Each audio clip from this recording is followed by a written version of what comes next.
wanted just a minute or so, it's all I have, to point out that on this day in 1950, the Korean War was launched.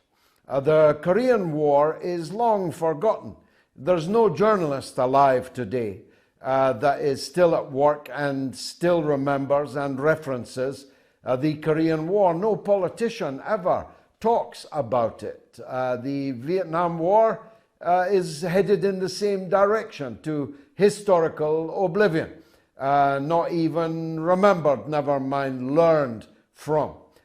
So I wanted to be the antidote to that, because it is very important that you know that the deep enmity that exists in the East against the West is in part motivated by the memory of the Korean War. In 1950, the United States and Great Britain and Australia and many other Western countries launched a devastating, annihilating, nihilistic, genocidal attack on the people of Korea, all to maintain a false partition of a small peninsula in the interests of hatred of the Soviet Union and the hatred of the People's Republic of China, which had only just come into being.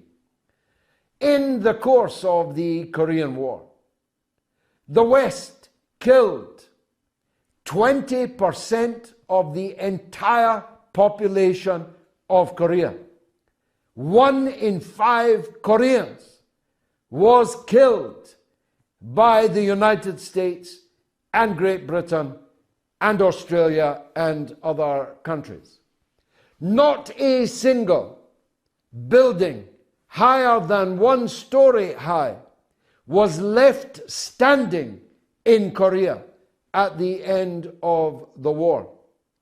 We've run out of targets, said General Curtis LeMay, the mass murderer-in-chief on the Korean Peninsula. So, when the next time you hear about North Korean paranoia, when the next time you hear about North Korean missiles and the armed encampment which North Korea has become, remember that 1 in every 5 of all Koreans was killed by us in the lifetime of Elvis. As a matter of fact, Elvis was already on the stage when we were murdering Koreans in their millions.